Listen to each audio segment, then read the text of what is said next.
தேவ வார்த்தை ஐக்கியத்திற்கு நான் உங்களை வரவேற்கிறேன். நான் ஜெரல் சாண்டியாகோ. இன்று நாம் ஒரு புதிய போதனை தொடரை ஆரம்பிக்க இருக்க போகிறோம். இஸ்ரவேல் ஒரு வேதாகம கண்ணோட்டம், ஒரு பைபிள் பெர்ஸ்பெக்டிவ், ரைட், ஒரு பைபிள் கண்ணோட்டம் என்கிற தலைப்பில் நாம் ஒரு புதிய போதனை தொடரை இன்று ஆரம்பிக்கிறோம். இது ரொம்ப முக்கியமான ஒரு டாபிக். தேவராஜ்யத்தில் இதுக்கு ஒரு அதிமுக்கியமான இடம் இருக்கிறது. நீங்கள் பார்த்துருப்பீங்க, இன்றைக்கி உலகத்தில் பல காரியங்கள் நடக்குது. ஆனால் எப்பொழுதுமே நியூஸில் ஒரு சின்ன இத்தினூண்டு தேசம் உலகத்தோட நியூஸ் எல்லாம் டாமினேட் பண்ணுது இல்லையா? ரைட். உலகத்தில் அநேக குட்டி நாடுகள் இருக்குது. அது குறிச்சுனா அநேக நேரத்தில் நம்ம கேள்வி கூட பட்டிருக்க மாட்டோம். ஆனால் இந்த குட்டி நாடு பாருங்க, உலகத்தில் இருக்க எல்லாருக்கும் தெரியும். அமெரிக்கா, சீனா, அப்படி அந்த மாதிரி வல்லரசுகளுக்கு ஈக்குவலாக நியூஸ் சைக்கிளை டாமினேட் பண்ணுற ஒரு குட்டி தேசம். அந்த தேசம் குட்டி தேசமாக இருந்தாலும் கூட அந்த தேசத்துடைய கான்ட்ரிபியூஷன், ரைட், அவங்க அந்த தேசத்துலேருந்து அநேக கண்டுபிடிப்புகள் வருது பாருங்கள். ஒரு பெரிய தேசங்கள்லேருந்து வர கண்டுபிடிப்புகளை காட்டிலும் அதிகமான அளவுக்கு கண்டுபிடிப்புகள் அந்த குட்டியூண்டு தேசத்துலேருந்து வருது. இப்போ பாருங்கள், பொதுவாக ஒரு தேசத்தோட ஒரு பங்களிப்பு அப்படின்னு இருக்கும்போது அதோட பாப்புலேஷன், அதோடைய சைஸு, அதெல்லாம் வச்சு நம்ம மெஷர் பண்ணுறோம். இப்போ இந்தியா, சைனா மாதிரி பெரிய நாடுகள் இப்போ பாப்புலேஷன் 100 கோடிக்கு மேலே இருக்குது இல்லையா? நம்ம ஊர்லேயே 140 கோடி, சைனாலையும் கிட்டத்தட்ட நம்ம அளவுக்கு இருக்குது, கொஞ்சம் கம்மி, ரைட். ஆனால் இந்த மாதிரி பெரிய நாடுகள் இங்கேருந்து வர கான்ட்ரிபியூஷனுக்கும் அந்த இத்தினோடு நாட்டிலேருந்து வர கான்ட்ரிபியூஷனுக்கும் பார்த்தோம்னா அவங்களுடைய கான்ட்ரிபியூஷன் வேறு லெவலில் இருக்குது. அவங்களுடைய பாப்புலேஷன், அவங்க தேசத்துடைய அந்த சைஸ், அளவு, அதுக்கும் அதிலிருந்து வெளியில் வர அந்த கண்டுபிடிப்புகள், ரைட், இன்வென்ஷன்ஸ், டெக்னாலஜிக்கு அவங்க கொடுக்குற கான்ட்ரிபியூஷன், ரைட். இன்றைக்கி டெக் ஃபீல்டு அப்படின்னா எல்லாருக்கும் தெரியுது. நம்ம ஊரில் இருந்து எல்லாருமே டெக்னாலஜிக்கல் ஃபீல்டில் நம்ம நல்லா இருக்கணும், ரைட், அப்படின்னு விரும்புகிறோம். அதை படிக்கணும், அதை கற்றுக்கணும், நம்ம பிள்ளைகளாம் அதில் வளரணும், ரைட், அப்படின்னு ஒரு நல்ல ஒரு எண்ணம் எல்லாருக்குள்ளேயுமே இருக்குது. அந்த தேசத்துலேருந்து பாருங்கள், இத்தினோண்டு தேசத்துக்குள்ளே இருந்து டெக்னாலஜி ஃபீல்டுக்கு அவங்க கொடுக்குற கான்ட்ரிபியூஷன் இருக்குது பாருங்கள். ஈடு இணையே கிடையாது, கம்பேரிசனே கிடையாது. அந்த இத்தினோண்டு தேசத்துக்கு இருக்கிற அந்த மிலிட்ரி பவர், அதையும் யோசித்து பார்த்தீங்கன்னா அவ்வளோ பெருசு. அந்த தேசத்தின் அளவுக்கும் அவங்களுக்கு இருக்கிற அந்த இராணுவ வல்லமைக்கும் ஒப்பே கிடையாது. எப்படி அப்படின்னு தான் யோசிக்க வேண்டியது இருக்குது. அந்த தேசம் உருவானதுலேருந்து இன்றைக்கி வரைக்கும் பாருங்கள், அந்த தேசத்தை அழிப்பதற்கு அங்கே சுற்றி இருக்கிற நாடுகள் பல முறை ட்ரை பண்ணிகிட்டு இருக்கிறாங்க. இன்றைக்கி வரைக்கும் ட்ரை பண்ணிட்டு தான் இருக்கிறாங்க. ஆனால் முடியலை. ஏன்? காரணம் என்ன? ஏன் இத்தினோண்டு தேசத்துலேருந்து இவ்வளோ கான்ட்ரிபியூஷன்ஸ், ரைட்? இது ஒரு பக்கம். நமக்கு பைபிள் பிரகாரம் பார்த்தோம்னா இந்த ஜனங்கள் தேவனால் தெரிந்து கொள்ளப்பட்டவர்கள். தேவனுடைய ராஜ்யத்தின் திட்டங்கள் நிறைவேற்றும்படி கர்த்தர் இந்த ஜனத்தை தெரிந்து கொண்டார். முதல்ல அவங்க தாப்பனாகிய ஆபிரகாமை தெரிந்து கொண்டார். அவங்களுக்குள்ளே இருந்து ஒரு தேசத்தையே கர்த்தர் உருவாக்கினார். அந்த தேசத்தின் மூலமாக ஆண்டவராகிய கிறிஸ்துவை இந்த பூமிக்குள்ளே கொண்டு வந்தார். இதெல்லாம் பைபிள் படிக்கிறவங்களுக்கு தெரியும் இல்லையா? ஹல்லேலூயா. அப்போ தேவ ராஜ்யத்தின் திட்டத்தை நிறைவேற்றும்படி கர்த்தர் இந்த தேசத்தை தெரிந்து கொண்டார், ரைட். இவங்க தேவனுடைய உடன்படிக்கை ஜனங்கள் அப்படின்ற அந்த ஒரு ஆங்கிள் இருக்குது. இன்னொரு பக்கம் பார்த்திங்கன்னா இன்றைக்கி இந்த தேசத்துக்கு விரோதமாக கடும் எதிர்ப்பு இருக்குது, ரைட். இன்றைக்கி காலேஜ் கேம்பஸில், உலகம் முழுவதும் பார்த்திங்கன்னா காலேஜ் கேம்பஸ்லாம் இஸ்ரவேலுக்கு விரோதமாக போராட்டங்கள், இஸ்ரவேலுக்கு விதமாக ஆன்டிசெமிட்டிசம் சொல்லுவாங்க, ரைட். இஸ்ரவேல் தேசத்தின் மீது ஒரு வெறுப்பு, ரைட். அன்ரீசனபிள் ஹேட்ரட், காரணமே இல்லாத வெறுப்பு. ஏன் இந்த தேசத்துக்கு விரோதமாக இவ்வளவு வெறுப்பு? ஒரு தேவனால் தெரிந்து கொள்ளப்பட்ட ஜனம், சமுதாயத்துக்கும் தேசங்களுக்கும் ஓவரால் உலகத்தோட முன்னேற்றத்திற்கும் அளவுக்கு அதிகமாக கான்ட்ரிபியூட் பண்ணுற ஒரு ஜனம். யூதர்கள், உலகம் பூரா இருக்கிற யூதர்கள் இஸ்ரவேல் தேசத்தையும் பார்த்திங்கன்னா ஃபைனான்ஷியல் செக்டருக்கு ரைட், அவங்களுடைய கான்ட்ரிபியூஷன் வந்து ரொம்ப பெருசு. இத்தினோண்டு ஜனம் எப்படி இவ்வளோ பண்ணுறாங்கன்னு யோசிக்கிற அளவுக்கு கர்த்தர் அவங்க மூலமாக செயல்பட்டுருக்கிறார். அப்போது இந்த ஜனத்தின் மீது ஏன் இவ்வளோ வெறுப்பு? ரைட், இப்போது மீடியா ஹவுசஸ்லாம் எடுத்துக்கோங்க. ரைட், கிறிஸ்தவ தேசங்கள் என்று அழைக்கப்படுகிற ஐரோப்பிய தேசம், அமெரிக்க தேசத்திலிருந்து கூட அங்கே இருக்கிற இந்த மீடியா ஹவுசஸ், ரைட், இந்த news agencies, news companies, media houses like என்ன, இப்போ உதாரணத்துக்கு பிபிசி, சிஎன்என், இப்படி பல இது இருக்கிறாங்க இல்லையா. இப்படியெல்லாம் பார்த்திங்கன்னா அந்த கிறிஸ்துவ தேசத்திலிருந்து வருகிற அந்த இன்னும் இந்த மீடியா ஹவுசஸ்லாம் இஸ்ரவேலுக்கு விரோதமாக நிறைய காரியங்களை கவர் பண்ணுறதை நம்ம பார்க்குறோம். எந்த அளவுக்குன்னா, எதிராளிகள் வந்து சூப்பரான ஆட்கள், இஸ்ரவேல் வந்து கொடூரமான ஆட்கள்ன்ற மாதிரி ஒரு படத்தை சித்தரிக்கிறாங்க. இது வந்து ஆக்சிடெண்ட்டாக கிடையாது, பை டிசைன், வேணும்னு மெனக்கட்டு திட்டம் போட்டு செய்கிறாங்க. ஏன் கிறிஸ்துவ தேசங்கள்லேருந்து வந்த இந்த மீடியா ஹவுசஸ் ஏன் இப்படி பண்ணுறாங்க? ஒரு முக்கியமான காரணம், அந்த கிறிஸ்தவ தேசத்தில் இருக்க ஜனங்கள் கர்த்தரை விட்டு ரொம்ப விலகி போயிட்டாங்க. பைபிளோடைய கான்செப்ட்ஸ் வந்து அவங்களுக்கு வந்து இப்போ அவங்களுடைய நம்பிக்கையில் வழிநடத்துறது இல்லை. அது ஒரு முக்கிய காரணம். இப்படி உலகத்தில் இருக்க மீடியாலாம் நீங்கள் பொதுவாக எடுத்துக்கிட்டிங்கன்னா, ஒரு சில மீடியாத்துக்களை தவிர பிரதானமாக நீங்கள் மீடியா கம்பெனிஸ்லாம் எடுத்துக்கிட்டிங்கன்னா, அவங்க வந்து இஸ்ரவேலுக்கு எதிரான ஒரு நிலைப்பாட்டை கொண்டவர்களாக தான் இருக்கிறாங்க. அங்கே நடக்கிற சம்பவங்களை கவர் பண்ணுறதில்ல, காரியங்களை திரிச்சு பேசி, காரியங்களை தவறாக சித்தரித்து, இஸ்ரவேல் வந்து ஒரு கொடிய அரக்கன் மாதிரியும், பாலஸ்தீனியர்களை விட்டால் அவங்க வந்து ஏஞ்சல், செயின்ட் அப்படின்ற மாதிரியும் சித்தரிக்கிறாங்க. ஏன்? வாய்? அதுக்கு எதிரான சாட்சிகள் எவ்வளவு இருந்தாலுமே அவங்க சித்தரிக்கும் விதம் இதுதான். ஏன் அப்படி செய்கிறாங்க? ஏன் எல்லா தேசங்களுடைய நோக்கம் என்ன, பார்வையும் கவனமும் ஏன் இத்தினோண்டு இந்த தேசத்தின் மேலே இருக்குது? ஏன் இப்போ நடக்கிற அந்த போர்கள், மத்திய கிழக்கு தேசங்களில் நடக்கிற அந்த போர்கள், இதெல்லாம் ஒரு கிறிஸ்தவனாக நான் எப்படி புரிந்து கொள்வது? இஸ்ரவேலுக்கும் பாலஸ்தீனர்களுக்கும் நடக்கிற அந்த யுத்தம், அந்த நெடுநாள் பகை, அந்த நெடுநாள் பிரச்சனைகள், இதெல்லாம் நான் ஒரு கிறிஸ்தவனாக அதை எப்படி புரிந்து கொள்வது? நான் எந்த பார்வையோடு அந்த காரியங்களெல்லாம் கவனித்து ஆராய்ந்து புரிந்து கொள்வது? எனக்கு வந்து ஒரு ஐடியாலஜிக்கல் ஃப்ரேம் ஒர்க் இருக்கணும் இல்லையா? ஒரு காரியத்தை நான் ஆராய்ந்து அறியணும்னா பொதுவாகவே அது வந்து நமக்குள்ளே ஆல்ரெடி எப்படிப்பட்ட சித்தாந்தங்கள் இருக்குது, எப்படிப்பட்ட காரியங்களை நம்ம புரிந்து வைத்திருக்கிறோம், நமக்குள்ளே ஆல்ரெடி இருக்கிற அந்த ஒரு எண்ணங்கள், நம்முடைய நம்பிக்கைகள், இதை வச்சு தான் நம்ம ஒரு காரியத்தை ஆராய்ஞ்சு பார்க்குறோம். அல்லேலூயா. அப்போது ஒரு கிறிஸ்தவனாக நான் வந்து இந்த இஸ்ரவேல் தேசத்தில் நடக்கிற காரியங்களையும் இந்த மத்திய கிழக்கில் நடக்கிற காரியங்களையும் புரிந்து கொள்ள வேண்டும் என்றால், அதை வந்து எனக்கு வந்து ஒரு பைபிள் அடிப்படையிலான ஒரு அறிவும் வெளிச்சமும் ஞானமும் இருக்க வேண்டும்.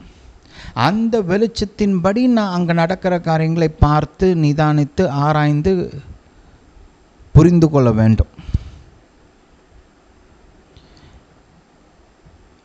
பொதுவாக இன்றைக்கி கிறிஸ்துவ ஜனங்கள் மத்தியில் கூட மறுபடியும் பிறந்த கிறிஸ்தவர்கள் ஒரு பக்கம், பாரம்பரியமான கிறிஸ்துவ குடும்பத்தார் ஒரு பக்கம், ரெண்டு சைட்லேயுமே இன்றைக்கி வளர்கிற இந்த தலைமுறை மத்தியில் அந்த இஸ்ரவேலை குறித்த ஒரு தெளிவான அறிவும் ஞானமும் ஒரு ஐடியாலஜிக்கல் ஃப்ரேம் ஒர்க், வெளிச்சம், இதெல்லாம் இல்லை. அப்போ அவங்க வந்து என்ன நினைக்கிறாங்கன்னா, இந்த நியூஸில் எதையாவது கேட்குறாங்க, இல்லைன்னா இந்த யுனைடெட் நேஷன்ஸ் இப்படி சொல்லிட்டாங்க, யுனைடெட் நேஷன்ஸ் அப்படி சொல்லிட்டாங்க. நான் ஒரு சில காரியங்களை நான் ஆரம்பத்தில் சொல்ல வேண்டிய அவசியம் இருக்குது. ஏன்னா நான் உங்களுக்கு ஒரு இன்ட்ரடக்ஷன் கொடுத்துட்டு அதுக்கப்புறம் இந்த காரியங்களெல்லாம் நான் படிப்படியாக நான் உங்களுக்கு போதிக்க ஆரம்பிக்க போகிறேன். இன்றைக்கி இருக்கிற சூழ்நிலை, இஸ்ரவேலை குறித்த ஒரு சூழ்நிலையை ஒரு எடுத்து காண்பிப்பதற்காக முதல்ல இந்த காரியங்களெல்லாம் நான் உங்களுக்கு சொல்கிறேன். இன்றைக்கி பாருங்கள், யுனைடெட் நேஷன்ஸை எடுத்துக்கோங்க.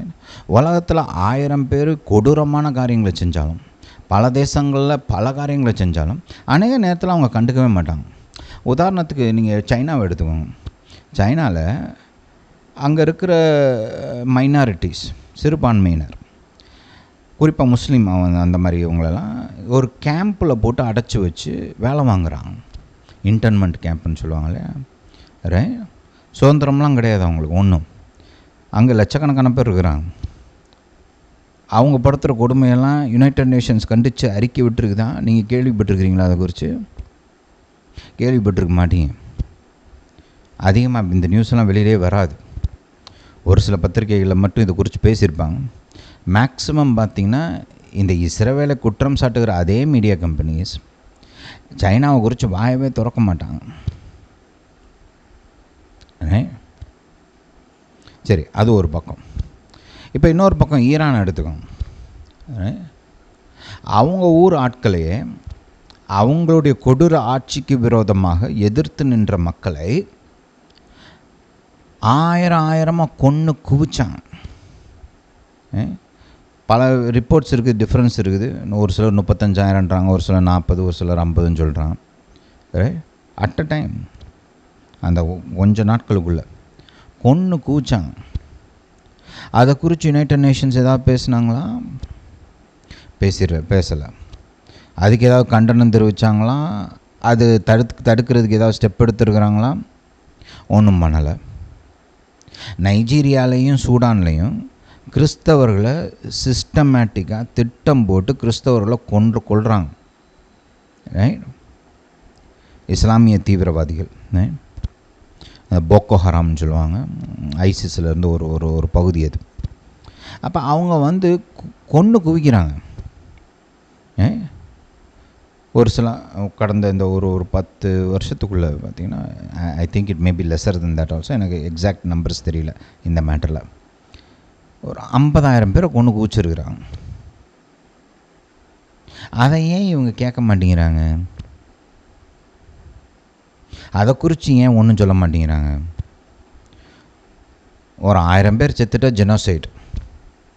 அது எப்படி இங்கேருந்து தீவிரவாதிகள் போய் அந்த தேசத்தில் இருக்க மக்களை கொடூரமாக கொன்று குவிப்பாங்களாம். ஆனால் அது எதிர்த்து சண்டை போடும்போது அதே தீவிரவாதிகள் மக்களை சிவிலியன்ஸை ஷீல்டாக பயன்படுத்துவாங்களாம். பொதுமக்களை தங்களுக்கு ஒரு கேடகமாக பயன்படுத்திக்குவாங்களாம். ஆனால் யுத்த நேரத்தில் அவங்க மடிந்து போனால் அதுக்கு இஸ்ரவேல் இனத்தையே அழிக்க முயற்சிக்கிறாங்க அப்படின்னு ஒரு படம் காமிக்கிறது. ரைட். ஏன் யுனைடெட் நேஷன்ஸ் இப்படி இஸ்ரவேலுக்கு விரோதமாக நிற்கிது? யுனைடெட் நேஷன் இப்போ இந்த ஆன்டிசெமிட்டிக்னு சொன்னலையா, இஸ்ரவேலுக்கு விரோதமான ஒரு வெறுப்பு, ரைட், அதை ஆன்டிசெமிட்டிசம் அப்படின்னு சொல்கிறோம். இந்த ஆன்டிசெமிட்டிசத்துக்கு ஒரு பெரிய ஆன்டிசெமிட்டிசம் அதிகமாக இருக்கிற இடம் எது தெரியுமா? United Nations. ட்ராக் ரெக்கார்டை வச்சு நான் தெளிவாக சொல்கிறேன் உங்களுக்கு. நீங்கள் பொதுவாக ஆராய்ந்து பார்க்க விருப்பம் உள்ளவங்க இந்த கடந்த 5 வருடங்கள் இல்லை 10 வருடங்கள் கூட எடுத்துக்கோங்க. மற்ற தேசங்களுக்கு விரோதமாக எத்தனை தீர்மானங்களை இவங்க நிறைவேற்றியிருக்காங்க. யுனைடெட் நேஷன்ஸும் சரி, இந்த யுனைடெட் நேஷன்ஸில் பல டிபார்ட்மெண்ட்ஸ் இருக்கிறாங்க இல்லையா, அவங்களோட டிவிஷன்ஸ். இப்போ யுனெஸ்கோ இருக்கிறாங்க, உன்ரா இருக்கிறாங்க, இப்படி பல டிவிஷன்ஸ் இருக்குது இல்லையா. அப்போ இவங்களெல்லாம் செக் பண்ணி பாருங்க. கொடூரம் செய்கிற பல தேசங்களுக்கு விரோதமாக அவங்க எத்தனை தீர்மானங்களை நிறைவேற்றியிருக்கிறாங்க, இஸ்ரவேலுக்கு விரோதமாக எத்தனை தீர்மானம் நிறைவேற்றிருக்காங்க, அவங்க எடுத்த தீர்மானத்தில் எத்தனது நியாயமானது, எத்தனது சுத்தமாக நியாயம் இல்லாதது அப்படின்றத கொஞ்சம் எடுத்து படித்து பாருங்க. நான் உங்களுக்கு இது சேலஞ்சாகவே சொல்கிறேன், படித்து பாருங்க. ரைட். உங்களுக்கே தெரிய வரும் இவங்க இஸ்ரவேலுக்கு விரோதமாக எந்த அளவுக்கு செயல்படுறாங்க அப்படின்றது தெளிவாகவே தெரியும், புரிஞ்சுக்கிறது ரொம்ப ஈஸி. ஏன் இப்படி? வாய் ஏன் இஸ்ரவேலை அழிக்கிறதுக்கு அநேகம் பேர் இப்படி துடிக்கிறாங்க? அந்த தேசத்தை மொத்தமாக ஒன்றும் இல்லாமல் பண்ணுறதுக்கு ஏன் துடிக்கிறாங்க?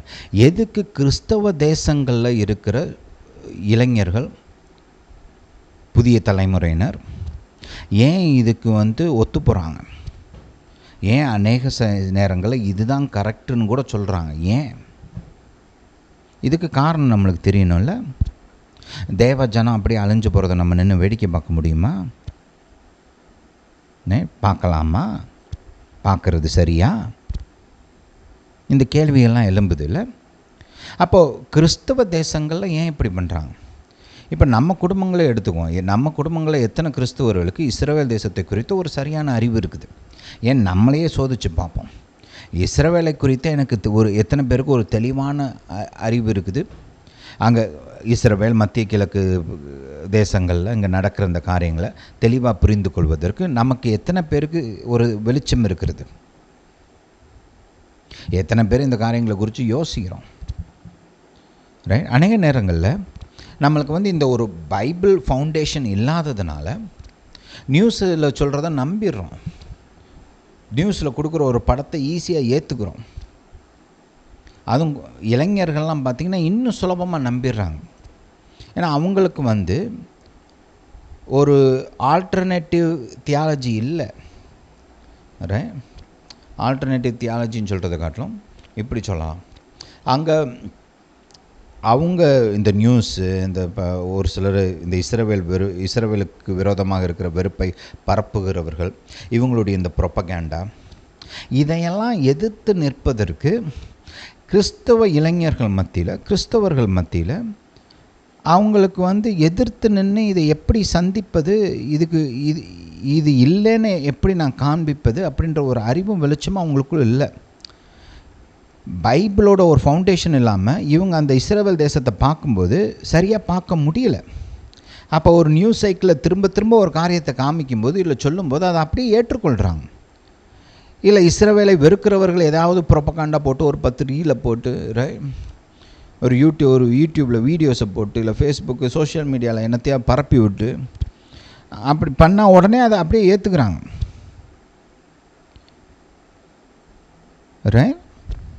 இப்போ நம்ம ஆட்களை எடுத்துக்கோங்க. பொதுவாக மக்களுடைய ஒரு உணர்வு என்னென்னா, இந்த காரியத்தை குறித்து தான் தெரிஞ்சு நான் என்னங்க பண்ண போகிறேன், நான் இந்தியாவில் இருக்கிறேன், நான் தமிழ்நாட்டில் இருக்கிறேன், நான் இதை தெரிஞ்சு நான் என்னத்தை பண்ண போகிறேன்,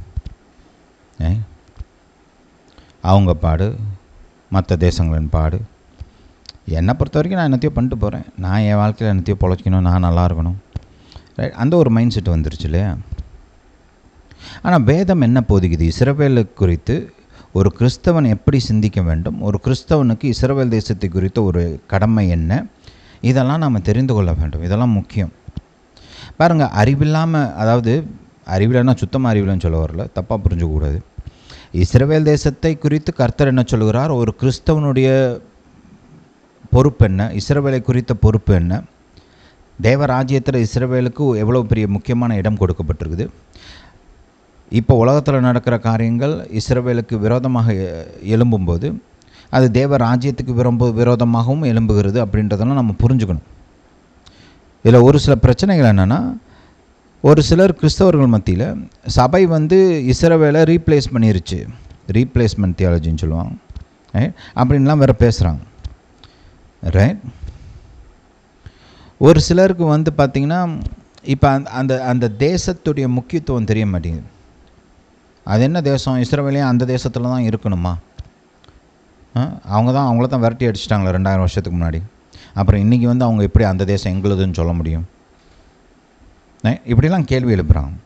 ஒரு சிலர் என்ன நினைக்கிறாங்கன்னா, இஸ்ரவேல் ஒரு கொலோனியல் சக்தி, அதாவது இப்போ பிரிட்டிஷ் தேசம் பார்த்திங்கன்னா வெளிநாட்டவர்கள் நம்ம தேசத்தை கைப்பற்றி பல விதங்கள், பல டாக்டிக்ஸ் பயன்படுத்தி கைப்பற்றி ஆண்டார்கள் இல்லையா?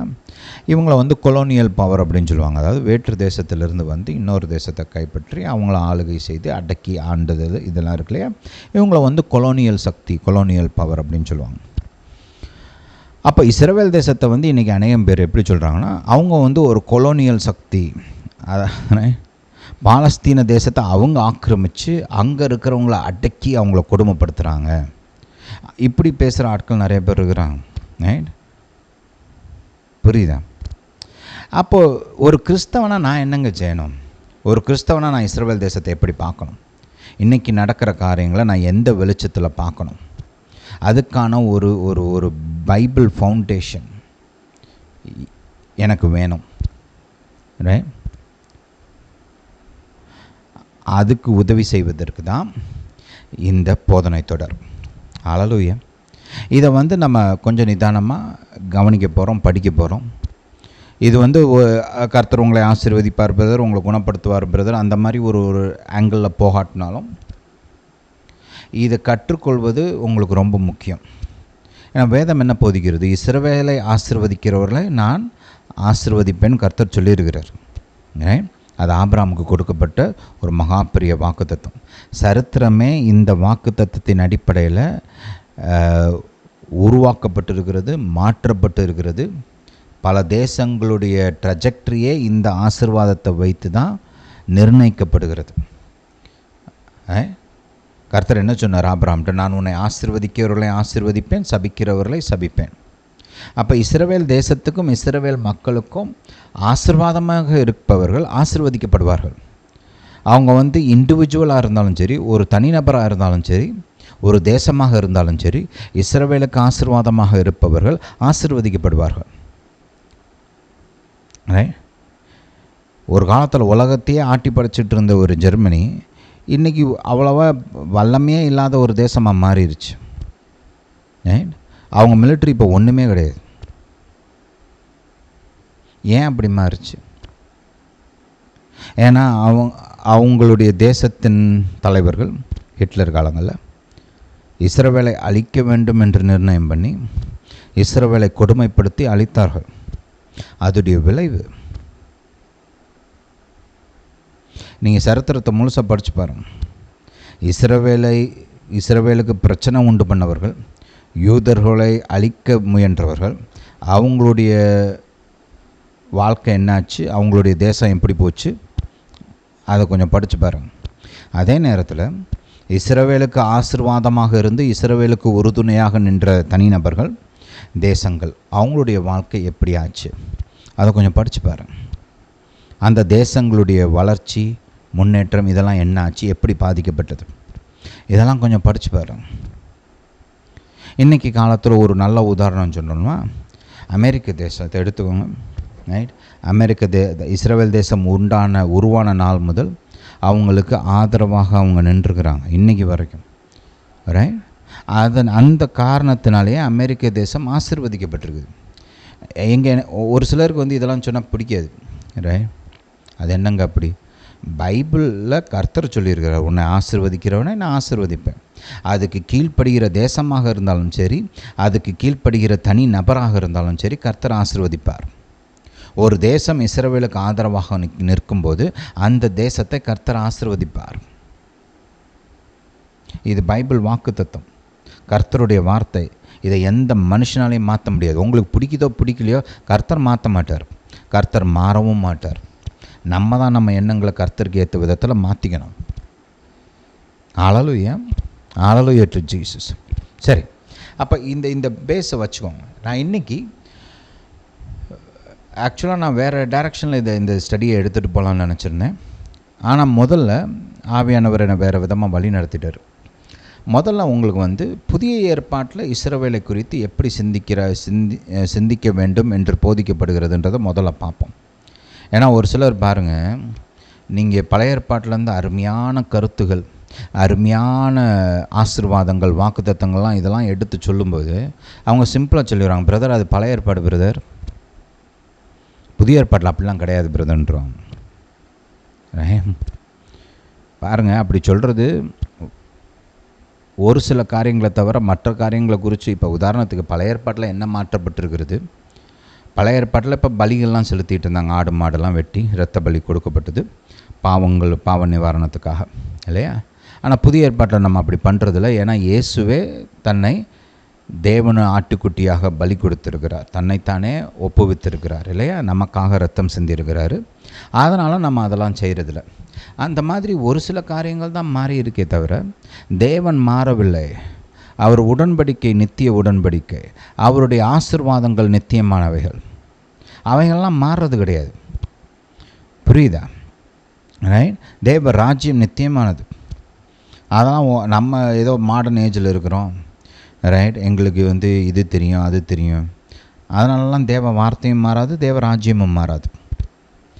தேவனும் தேவ ராஜ்யமும் இதுக்கெல்லாம் அப்பாற்பட்ட காரியங்கள். அதனால் பொதுவாக அந்த மாதிரி பேசுகிறதே தப்பு. புரியுதா? இருந்தாலும் நம்ம என்னத்தான் சொன்னாலும் அப்படி ஆட்கள் இருக்கத்தானே செய்கிறாங்க. அதனால் நான் முதல்ல உங்களுக்கு புதிய ஏற்பாட்டில் இருந்து ஒரு சில காரியங்களை நான் எடுத்து காண்பித்துட்டு அதுக்கப்புறம் நம்ம பழைய ஏற்பாட்டில் பல காரியங்கள் இருக்குது. அந்த காரியங்களுக்குள்ள உங்களுக்கு நான் எடுத்து சொல்ல போகிறேன். ரைட்? இது ரொம்ப ஒரு முக்கியமான ஒரு போதனை தொடர். நீங்கள் கேளுங்க, கேட்டு ஆசீர்வதிக்கப்படுங்க. அது மட்டும் இல்லாமல் மற்றவங்களுக்கும் இதை அனுப்பிச்சி வைங்க, மற்றவங்களும் கேட்கட்டும். நிறைய பேர் இந்த காரியங்களை குறித்து கேட்க வேண்டும், கற்றுக்கொள்ள வேண்டும். இது முக்கியம். தேவ ராஜ்யத்தில் இது ரொம்ப ரொம்ப முக்கியமான ஒரு காரியம். ஹல்லேலூயா. சரி, கவனிப்போம். முதலாவது ரோமருக்கு எழுதப்பட்ட நிருபம் 9ஆம் அதிகாரம். நான் 2 பேசேஜ் இது அட்லீஸ்ட் ஃபார் த பிகினிங் பார்ட்டுக்கு ஃபவுண்டேஷனாக எடுத்துருக்கிறேன், ஒரு டெக்ஸ்ட்டாக எடுத்துருக்கிறேன். ரோமர் 9ஆம் அதிகாரம் முதலாம் வசனத்திலிருந்து வாசிப்போம். இது பாருங்கள், பவுல் அப்போஸ்தலன் எழுதினது பரிசுத்த ஆவியானவர் மூலமாக ரட்சிக்கப்பட்ட கிறிஸ்தவர்களுக்கு எழுதினது. ரைட்? இதை புரிஞ்சுக்கணும். யார் எழுதியிருக்கிறா, யாருக்கு எழுதியிருக்கிறா, இதெல்லாம் நம்ம கவனிக்கணும். அப்போ இங்கே ஆவியானவர், பரிசுத்த ஆவியானவர் பவுல் அப்போஸ்தலன் மூலமாக சபைக்கு எழுதின வார்த்தைகள் இது. அப்போ என்ன சொல்கிறார்? எனக்கு மிகுந்த துக்கமும் இடைவிடாத மனவேதனையும் உண்டாயிருக்கிறது. ஏன் அவ்வளோ வேதனை? நான் சொல்லுகிறது பொய்யல்ல, கிறிஸ்துவுக்குள் உண்மையை சொல்லுகிறேன் என்ற பரிசுத்த ஆவிக்குள் என் மனசாட்சியும் எனக்கு சாட்சியாக இருக்கிறது. எவ்வளோ ஸ்ட்ராங்காக சொல்கிறார் பாருங்க. மாம்சத்தின்படி என் இனத்தாராகிய என் சகோதரருக்கு பதிலாக நானே கிறிஸ்துவை விட்டு சபிக்கப்பட்டவனாக வேண்டும் என்று விரும்புவேனே. ஏன் அவ்வளவு ஒரு ஏக்கம்? இப்போ ஒரு சிலர் சொல்கிற மாதிரி, இஸ்ரவேலை கர்த்தர் தூக்கி போட்டாருங்க, இனி இஸ்ரவேல்லாம் தேவை கிடையாது, அவங்கள சபை ரீப்ளேஸ் பண்ணிருச்சு அப்படின்ற மாதிரி என்ன இருந்தால் இது எப்படிங்க கரெக்டாக இருக்கும்? பவுல் அப்போஸ்தலன் என்ன சொல்கிறாரு? இது ஏதோ அவர் இஸ்ரவேல் இனத்தை சேர்ந்தவர்னாலன்றது மட்டும் கிடையாது. இது பரிசுத்த ஆவியானவர் அவருக்குள்ளே வைத்திருந்த ஒரு ஆழமான ஆசை. அவர் சொல்கிறார் பாருங்கள், இங்கே கையை வச்சுக்கோங்க, 10ஆம் அதிகாரத்துக்கு போங்க, முதல் வசனத்தை கொஞ்சம் பார்ப்போம். சகோதரரே, இஸ்ரவேலர் ரட்சிக்கப்பட வேண்டும் என்பதே என் இருதயத்தின் விருப்பமும் நான் தேவனை நோக்கி செய்யும் விண்ணப்பமுமாக இருக்கிறது. எவ்வளவு ஸ்ட்ராங்காக, எவ்வளவு ஆழமாக பேசுகிறாரு பாருங்க. ரைட்? அப்போ பாருங்கள், இஸ்ரவேல் மக்கள் ரட்சிக்கப்பட வேண்டும், அவர்களும் நித்திய ஜீவனை அடைய வேண்டும் என்பது தான் தேவனுடைய விருப்பம். இது வெறும் பவுல் அப்போஸ்தலனுடைய விருப்பம் கிடையாது. இது பரிசுத்த ஆவியானவர் பவுல் அப்போஸ்தலன் மூலமாக நமக்கு போதிக்கிற ஒரு காரியம். அப்போ என் ஆசை என்னவாக இருக்கணும்? இஸ்ரவேல் ரட்சிக்கப்பட வேண்டும் என்பது தான் என்னுடைய மன விருப்பமாக இருக்க வேண்டும். அவங்க எக்கேடு கட்டு போனோம்லாம் இருக்கக்கூடாது. பாருங்கள், நான் இப்போ பிற்காலத்தில் நம்ம வருகிற மெசேஜஸில் இதெல்லாம் குறித்து அதிகமாக நான் பேச ஆரம்பிப்பேன். ரைட்? அவங்க மூலமாக தான் நம்ம கர்த்தரை குறித்து அறிந்திருக்கிறோம்.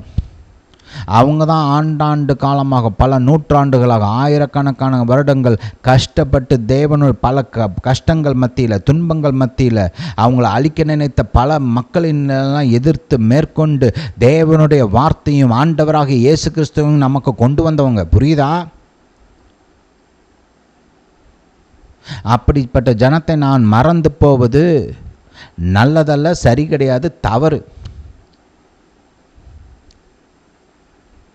பாருங்கள், கிறிஸ்தவர்களாகிய நாம் நன்றி மறந்தவர்களாக இருக்கக்கூடாது.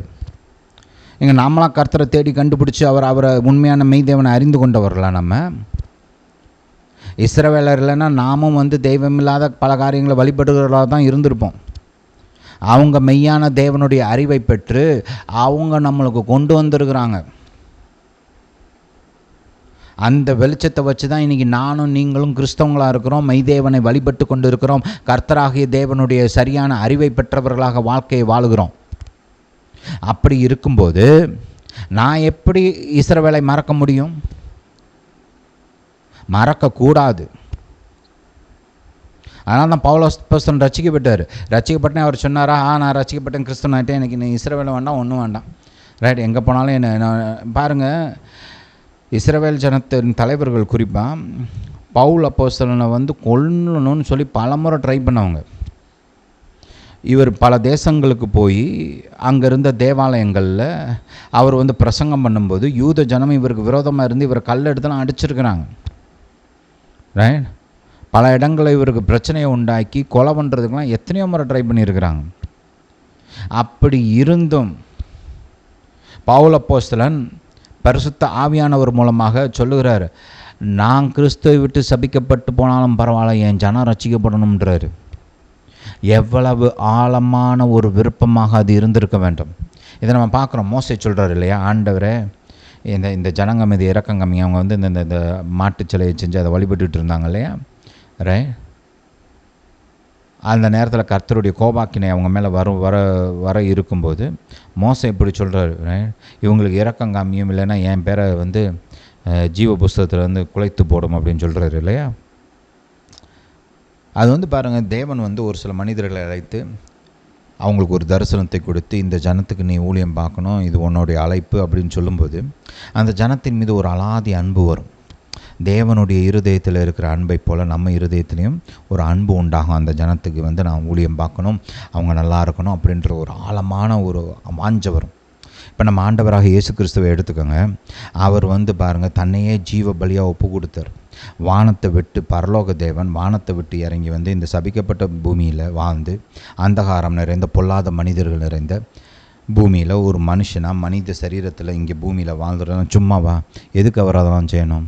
ஏன்னா நம்ம மீது இருந்த ஆளாதி அன்பு. அதான் பவுல் அப்போஸ்தலன் சொல்கிறார், கிறிஸ்துவின் அன்பு என்னை நெருக்கி ஏவுகிறது அப்படின்றார். இங்கே ஏன் பவுல் அப்போஸ்தலன் இஸ்ரவேலை குறித்து இவ்வளவு ஸ்ட்ராங்காக சொல்கிறாருன்னா, கிறிஸ்துவின் அன்பு, இஸ்ரவேலை குறித்த அன்பு அவரை நெருக்கி ஏவுகிறது. புரியுதா? ஹல்லேலூயா. அந்த பாயிண்ட்டை கொஞ்சம் மைண்டில் வச்சுக்கோங்க. 4வது வசனத்தை கொஞ்சம் பார்ப்போம். அவர்கள் இஸ்ரவேலரே, புத்திர சுவிகாரமும் மகிமையும் உடன்படிக்கைகளும் நியாயப்பிரமாணமும் தேவ ஆராதனையும் வாக்குத்தத்தங்களும் அவர்களுடையவைகளே. அவங்க தான் தேவனிடத்துலேருந்து அதை பெற்றுக்கொண்டாங்க. இப்போ கர்த்தர் நம்மையும் அதில் பங்காளர்களாக மாற்றி இருக்கிறார். ஆனால் பாருங்கள், நம்ம கர்த்தர் இடத்துலேருந்து ஃபஸ்ட்டு அதை பெற்றுக்கொள்ளலை. அவங்க தான் ஃபஸ்ட்டு பெற்றுக்கொண்டாங்க. அவங்க தான் தேவனை குறித்த அறிவை கொண்டு வந்தாங்க நமக்கு. அவங்க தான் உடன்படிக்கைகளை குறித்து நமக்கு ஞானத்தை கொண்டு வந்தாங்க. அவங்க தான் நியாயப்பிரமாணத்தை நமக்கு கொண்டு வந்தாங்க. இன்றைக்கி உலகத்தில் இருக்கிற வளர்ந்த நாடுகளுடைய சட்டம்லாம் எதன் அடிப்படையில் செய்யப்பட்டது? நியாயப்பிரமாணத்தின் அடிப்படை. 10 கட்டளைகள் நியாயப்பிரமாணம். இதன் அடிப்படையில் தான் உலகத்தில் இருக்கிற அநேக தேசங்களின் சட்டங்கள் எழுதப்பட்டிருக்குது, தெரியுமா? யாருங்க கர்த்தர் இடத்துலேருந்து இந்த நியாயப்பிரமாணத்தையும் 10 கட்டளைகளையும் வேதாகம சட்டத்திட்டங்களையும் யாருங்க பெற்றுக்கொண்டா? ஜெர்மனி பெற்றுக்கொண்டுச்சா? ஜப்பான் பெற்றுக்கொண்டுச்சா? சீனா பெற்றுக்கொண்டுச்சா? இந்தியா பெற்றுக்கொண்டுச்சா? அமெரிக்கா பெற்றுக்கொண்டுச்சா? இல்லை ஆப்பிரிக்கா பெற்றுக்கொண்டுச்சா? இல்லை பிரேசில் பெற்றுக்கொண்டுச்சா? யாருங்க பெற்றுக்கொண்டா? அந்த அறிவின் அடிப்படையில் தான் நம்மளுக்கு சட்டத்திட்டங்கள். இன்றைக்கி ஒரு பாதுகாப்பு இருக்குது, ஒரு பாதுகாப்பான சூழ்நிலை உலகத்தில் இருக்குதுன்னா அதுக்கு இதுதான் காரணம். ஒரு ஒழுங்கு, உலகம் முழுசாக ஒரு ஒழுங்கு, ஒரு கிரமம் இருக்கிற அளவில் இருக்குது இல்லையா? ரைட்? ஏன் இருக்குது? இதுதான் காரணம். அப்போ பாருங்கள், இன்றைக்கும் நீங்கள் போய் பார்த்தீங்கன்னா அநேகம் பேர் இந்த கிறிஸ்தவ தேசங்களில், ஐரோப்பிய தேசமாக இருக்கட்டும், இல்லை அமெரிக்க தேசமாக இருக்கட்டும், அநேக நேரங்களில் மக்கள் அந்த ஒரு சிலர் நான் இயேசுவை நம்பலை, இயேசுவை வழிபடலைன்னு சொன்னால் கூட அவங்களுடைய நடவடிக்கைகளும் அவங்களுடைய செயல்பாடுகளும் அநேக முறை பார்த்திங்கன்னா கிறிஸ்துவ வழிமுறையில் ஊறி போயிருக்கும். ஏன்னா அவங்க சமுதாயமே இந்த கிறிஸ்துவ அறிவின் அடிப்படையில் தான் கட்டப்பட்டது. அவங்களுடைய சட்டத்திட்டங்கள்லாம் இதன் அடிப்படையில் எழுதப்பட்டது. அதனால் பிறந்ததுலேருந்து அவங்க இருதயத்தில், மனதில் அது ஊறி போயிருக்குது. அதனால தான் பாருங்கள், ஒரு நாத்திகன்னு சொல்கிறவங்க கூட அநேக நேரங்களில் கிறிஸ்துவ பிரமாணங்களுக்கு ஏற்ற விதத்தில் நடப்பான். அநேக நேரம் நீங்கள் கிறிஸ்துவ தேசங்களில் போய் பாருங்கள், அமெரிக்க தேசத்தில் போய் பாருங்கள், ஒரு துன்மார்க்கமான வாழ்க்கை ஒருத்தன் வாழ்கிறான் அப்படின்னு சொன்னால் கூட அவனுடைய வாழ்க்கையின் மற்ற பகுதிகளில் பார்த்திங்கன்னா அநேக நேரத்தில் இந்த கிறிஸ்துவ தன்மைகள் இருக்கும், கிறிஸ்துவ வழிமுறைகள் இருக்கும். எங்கேருந்து வந்துச்சு? எப்படி வந்துச்சு? இன்றைக்கி உலகம் பூரா மன்னிப்பு, அன்பு, அயலானை நேசிக்க வேண்டும், ரைட் அப்படின்லாம் சொல்கிறாங்கல்ல. எங்கேருந்துங்க வந்துச்சு? அதெல்லாம் எங்கேருந்து வந்துச்சு? ஹல்லேலூயா. எதுக்கு இதெல்லாம் காமிக்கிறேன் அப்படின்னா, ஒரிஜினலாக இதெல்லாம் அவங்களுடையது. இவங்க மூலமாக தான் கர்த்தர் நம்மளை ரட்சிப்புக்குள்ளே கொண்டு வந்து நம்மையும் இந்த ஆசீர்வாதங்களில் பங்காளர்களாக மாற்றியிருக்கிறார். நமக்கு இப்போ பார்த்திங்கன்னா ரட்சிப்பின் மூலமாக மேலான ஆசீர்வாதங்களும் கூட கொடுக்கப்பட்டிருக்குது. அது உண்மைதான், ரைட். ஆனாலுமே அந்த ரட்சிப்பு எப்படி வந்துச்சு? அந்த ரட்சிப்பின் வார்த்தை நமக்கு எப்படி வந்தது? அந்த பழைய ஏற்பாட்டில் சொல்லப்பட்ட ஆசீர்வாதங்கள் இதெல்லாம் நம்ம வாழ்க்கைக்குள்ளே இன்னைக்கு கடந்து வருதில் எப்படி வந்துச்சு? அதுக்கெல்லாம் யூதர்கள் ஒரு பெரும் காரணமாக இருக்கிறார்கள். அப்போ நான் ஒரு கிறிஸ்தவனாக இஸ்ரவேலை குறித்து எனக்கு அக்கறை இல்லைன்னு சொல்லக்கூடாது, சொல்ல முடியாது. சொல்கிறது தப்பு. ஒருவேளை அப்படிப்பட்ட எண்ணம் உங்களுக்கு இருந்துச்சுன்னா மனம் திரும்புங்க, ரைட். இன்னையிலேருந்து கர்த்தாவே இஸ்ரவேலுக்கு நான் ஆசீர்வாதமாக இருக்கணும், இஸ்ரவேலை குறித்து எனக்கு போதிங்க அப்படின்னு கேட்டு கற்றுக்கொள்ளுங்க. இதெல்லாம் முக்கியம் வாழ்க்கைக்கு. ஹல்லேலூயா. இது குறித்த ஆசீர்வாதங்களெல்லாம் பின்னாடி பார்ப்போம். இப்போ நான் உங்களுக்கு ஒரு இன்ட்ரடக்ஷன் கொடுக்குறேன், ரைட். அப்போ கவனிங்க, தொடர்ந்து 5ஆம் வசனம் பாருங்கள். பிதாக்கள் அவர்களுடையவர்களே, மாம்சத்தின்படி கிறிஸ்துவும் அவர்களில் பிறந்தாரே, இவர் என்றென்றைக்கும் ஸ்தோத்தரிக்கப்பட்ட சர்வத்திற்கும் மேலான தேவன். ஆமென். பிதாக்கள்னால் யாருக்கு சொல்லுதீங்க? குறிப்பாக ஆபிரகாம், ஈசாக்கு, யாக்கோபு, இவங்க 3 பேர் தான் குறிப்பாக சொல்கிறாங்க, ரைட். அவங்க மூலமாக தான் இஸ்ரவேல் தேசம் உருவாச்சு இல்லையா? அதே மாதிரி மாம்சத்தின்படி கிறிஸ்து யூதர்கள் மூலமாக தான் இந்த பூமிக்கு வந்தார். ஏன்னா ஆபிரகாம் தான் இயேசுடைய பிறப்பிற்கு, பூமியில் இயேசுடைய பிறப்பிற்கு, ரைட். வாசலை திறந்தவரே ஆபிரகாம் தான். அவருடைய விசுவாசம் கீழ்ப்படிதலின் மூலமாகத்தான். ஆதியாகமம் 22ஆம் அதிகாரத்தை படிச்சிங்கன்னா உங்களுக்கு வழங்கும், ரைட். அவருடைய கீழ்ப்படிதல் விசுவாசத்தின் மூலமாகத்தான், ரைட், இயேசு நியாயமாக ஒரு மனிதனாக, ஒரு மெசியாவாக இந்த பூமிக்குள் வருவதற்கான வாசல் திறக்கப்பட்டது. அந்த ஆபிரகாமின் சந்ததியாக இஸ்ரவேலரை தான் கர்த்தர் இயேசுவை இந்த பூமிக்குள்ளே கொண்டு வருவதற்கு பயன்படுத்தினார். அப்படி நம்முடைய ரட்சிப்பிற்கும் அந்த ரட்சிப்பின் மூலமாக நம்ம பெற்றுக்கொண்ட ஆசீர்வாதத்திற்கும் கர்த்தரால் கருவிகளாக பயன்படுத்தப்பட்ட இஸ்ரவேல் ஜனத்தை நம்ம எப்படி மறக்கலாம்? மறக்கக்கூடாது. அது மட்டுமல்ல, இன்னும் ஒரு படி மேலே போய் கேட்குறேன், அவங்களுக்கு விரோதமாக நீங்கள் எப்படி எழுந்து நிற்கலாம்? நான் பொதுவாக கேட்குறேன், ரைட். எப்படி ஒரு கிறிஸ்தவன் இவர்களுக்கு விரோதமாக எழும்பி நிற்கலாம்? என்ன அடிப்படையில்? உங்களுக்குள்ள ஒரு சில கேள்விகள் இருக்கலாம். இந்த தொடர்ச்சியை கேளுங்க, அந்த கேள்விகளுக்கு பதில் கொடுக்கப்படும், ரைட். ஹல்லேலூயா. சரி, இந்த பாயிண்ட்டை மைண்டில் வச்சுக்கோங்க. இப்போ அடுத்து ஒரு காரியத்தை வாசிக்க போகிறோம். ரோமர் 11ஆம் அதிகாரத்துக்கு போங்க. ரோமர் 11. அங்கே 24ஆம் வசனம், 25ஆம் வசனத்துலேருந்து வாசிப்போம், 25லேருந்து வாசிப்போம். மேலும் சகோதரரே, நீங்கள் உங்களையே புத்திமான்கள் என்று எண்ணாதபடிக்கு ஒரு ரகசியத்தை நீங்கள் அறிய வேண்டும் என்றிருக்கிறேன். பவுல் அப்போஸ்தலன் காலத்திலேயே பாருங்கள், ரட்சிக்கப்பட்ட கிறிஸ்தவர்கள் மத்தியில் நான் இஸ்ரவேலை காட்டிலும் பெட்டர் ஆக்கும், நான் அப்படி ஆக்கும் இப்படி ஆக்கணும் ஒரு எண்ணம் வர ஆரம்பிச்சு. அதுக்கெல்லாம் பதில் கொடுக்கும் விதத்தில், அதெல்லாம் சரி செய்யும் விதத்தில் தான் இந்த 3 அத்தியாயங்கள் எழுதப்பட்டது, பவுல் அப்போஸ்தலனால் எழுதப்பட்டது. நீங்கள் ரோமருக்கு எழுத நிருபத்தை படித்து பார்த்தீங்கன்னா 1லேருந்து 8 வரைக்கும் ஒரு டாப்பிக்கில் தொடர்ச்சியாக போகும். அதே மாதிரி அதே டாப்பிக்கை 12ஆம் அதிகாரத்துலேருந்து கண்டினியூ பண்ணுவார்.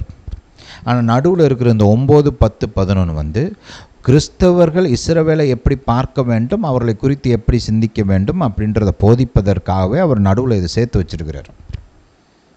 ஹல்லேலூயா, ஹல்லேலூயா டு ஜீசஸ். அந்த பாயிண்ட்டை மைண்டில் வச்சுக்கோங்க. இப்போ நம்ம வாசிப்போம். அப்போ ஏன் இவர் உங்களையே புத்திமான்கள் என்று எண்ணாதபடிக்கு ஒரு ரகசியத்தை நீங்கள் அறிய வேண்டும் என்று இருக்கிறேன், ரைட். என்ன, ஒரு சிலர் நான் ரட்சிக்கப்பட்டிருக்கேன், நான் கிறிஸ்தவனாக்கும், நான் அப்படியாக்கும், ரைட், நான் இப்படியாக்கும், அப்படின்னு தங்களைத்தானே இஸ்ரவேலை காட்டிலும் நாங்கள் பெட்டராக்கும், நாங்கள் அப்போது ரொம்ப யோக்கியமாகும் இப்படின்னு அதாவது மேன்மை பாராட்ட, நாங்கள் தான் இப்போ கர்த்தரால் ஏற்றுக்கொள்ளப்பட்ட சொன்னால் அவங்களாம் இனி தேவையில்லை, அந்த மாதிரி ஒரு அவங்கள வந்து ஒரு மட்டமாக பார்க்குற ஒரு ஒரு ஒரு தன்மை ஒரு சிலருக்குள்ளே கிறிஸ்தவ சமுதாயத்துக்குள்ளே வந்துச்சு. அதுக்கு பதில் கொடுக்கும்படி தான் இவர் வந்து பவுல் அப்போஸ்தலன் இந்த இந்த இந்த 3 அதிகாரத்தை எழுதி வச்சிருக்கிறார். அப்போ அவர் சொல்கிறார் பாருங்க, உங்களையே புத்திமான்கள் என்று எண்ணாதபடிக்கு ஒரு ரகசியத்தை நீங்கள் அறிய வேண்டும் என்று இருக்கிறேன். அது என்னவெனில், புறஜாதியருடைய நிறைவு உண்டாகும் வரைக்கும் இஸ்ரவேலரில் ஒரு பங்கு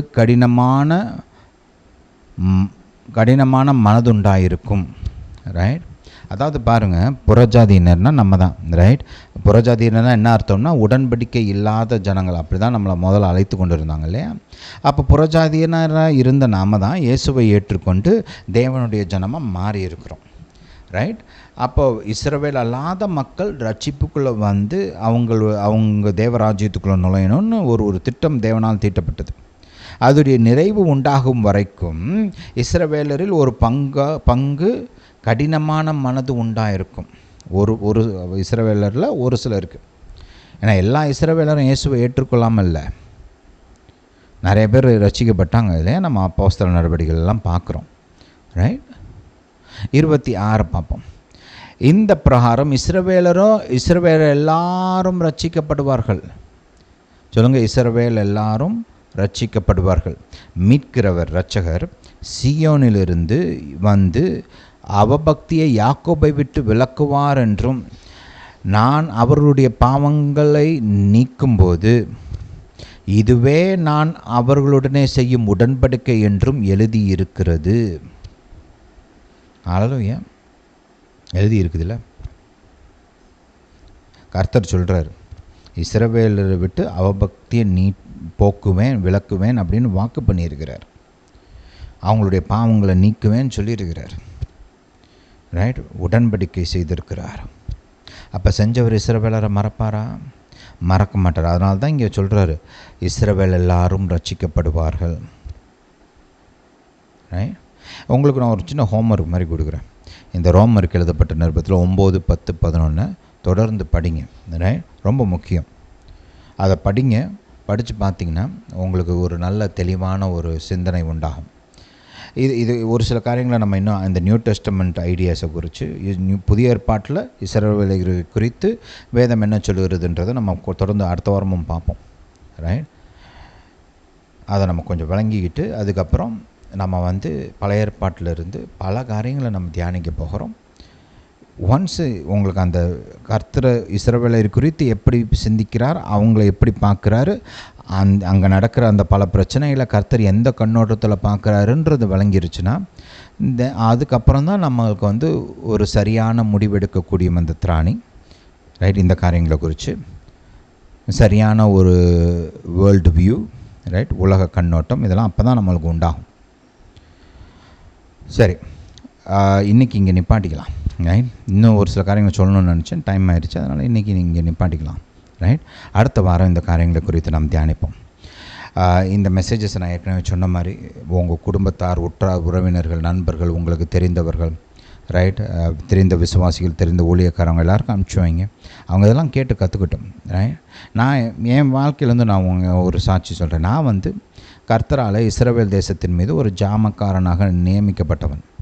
right? I'm a watchman over Israel. அது என்னுடைய ஊழியத்தில் ஒரு பங்கு. ரைட்? அவங்களுக்காக ஜெபிப்பது, அனுதினமும் ஜெபிப்பது எனக்கு கொடுக்கப்பட்ட ஒரு பொறுப்பு. அப்போ பல ஆண்டுகளாக நான் வந்து அவங்களுக்காக ஜெபித்து கொண்டு வருகிறேன். அதன் மூலமாக என் வாழ்க்கையில் உண்டான ஆசீர்வாதங்களாம் எனக்கு நல்லா தெரியும், அனுபவிச்சிருக்கிறேன். இஸ்ரவேலை ஆசீர்வதிக்கிறவர்களை கர்த்தர் ஆசீர்வதிப்பேன்னு சொன்னார் இல்லையா? அதோடைய விளைவை நான் என் வாழ்க்கையில் அனுபவிச்சிருக்கிறேன், அனுபவிச்சுட்டு தான் இருப்பேன், சாகிற வரைக்கும் அனுபவிப்பேன். ரைட்? நான் உங்களுக்கு ஒன்று தெளிவாக சொல்ல முடியும். நாம் இஸ்ரவேல் தேசத்துக்கு ஆசீர்வாதமாக மாறும்போது நம்ம ஜெபத்தின் மூலமாகவோ இல்லை நம்மளால் முடிந்த காரியங்களை செய்கிறதன் மூலமாகவோ, ரைட், இஸ்ரவேல் ஜனத்திற்கும் யூத ஜனத்திற்கும் நம்ம ஆசீர்வாதமாக மாறும்போது அது நம்முடைய வாழ்க்கையில் ஆசீர்வாதத்தை கொண்டு வரும். அதில் உங்களுக்கு கொஞ்சமாக ஏற்பாடே வேண்டாம். ஹல்லேலூயா, ஹல்லேலூயா டு ஜீசஸ். சரி, நாம் ஜெபிப்போம். நான் உங்களுக்காக ஜெபிக்க விரும்புகிறேன். ஹல்லேலூயா டு ஜீசஸ். பிதாவே, இயேசுவின் நாமத்தினால் வருகிறோம். தாப்பனே, என்னுடைய சத்தத்தை கேட்டுக்கொண்டிருக்கிற ஒவ்வொருவரையும் நீர் தொட வேண்டுமா ஜெபிக்கிறேன். உம்முடைய கரம் அவங்க வாழ்க்கையில் வெளிப்படட்டும். அவங்களுக்கு எந்த இடத்துல உதவி தேவையோ அந்த இடத்துல உம்முடைய உதவி உண்டாகட்டும். உம்முடைய வல்லமை பாயட்டும். சரீரத்தில் பாதிக்கப்பட்டவர்களுக்கு தாப்பனே உம்முடைய குணமாக்கும் வல்லமை பாயட்டும். அந்த வலி, வியாதிகள், வேதனைகள் இயேசுவின் நாமத்தினால் நீங்கி போவதாக. தாப்பனே, உம்முடைய பலன் அவர்களை ஊடுருவட்டும். உம்முடைய சத்துவம் ஊடுருவட்டும். பலனுள்ள ஆரோக்கியமுள்ள ஒரு வாழ்க்கை உண்டாகட்டும். நீடித்த ஆயுள் உண்டாகட்டும்.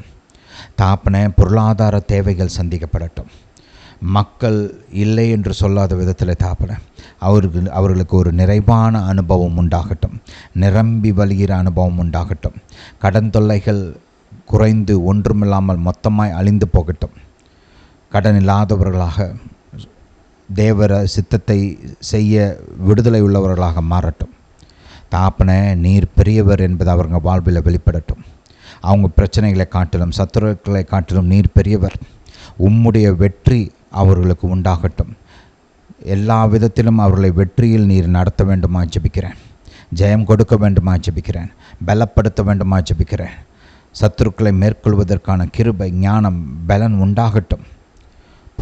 பரிபூரண விடுதலையும் வெற்றியும் உண்டாகட்டும். தாப்பனே, இந்த ஜனத்தை நீர் கண்ணின் மணியைப் போல பாதுகாக்க வேண்டுமா ஜெபிக்கிறேன். போக்கிலும் மரத்திலும் பாதுகாத்து கொள்ளுங்கள். எல்லா தீமைக்கும் விலக்கி பாதுகாத்து கொள்ளுங்கள். ஒரு டோட்டல் கம்ப்ளீட் ப்ரொடெக்ஷன் இவர்கள் மீதும், இவர்கள் குடும்பத்தார் மீதும், இவர்களுக்கு உண்டான யாவற்றின் மீதும் உண்டாகட்டும். பிதாவை, நீங்கள் அப்படியே செய்கிறபடியால் ஸ்தோத்திரம். எங்கள் ஜெபத்தை கேட்டு பதில் கொடுத்தபடியால் ஸ்தோத்திரம். இயேசுவின் நாமத்தினால் பிதாவே, ஆமென்.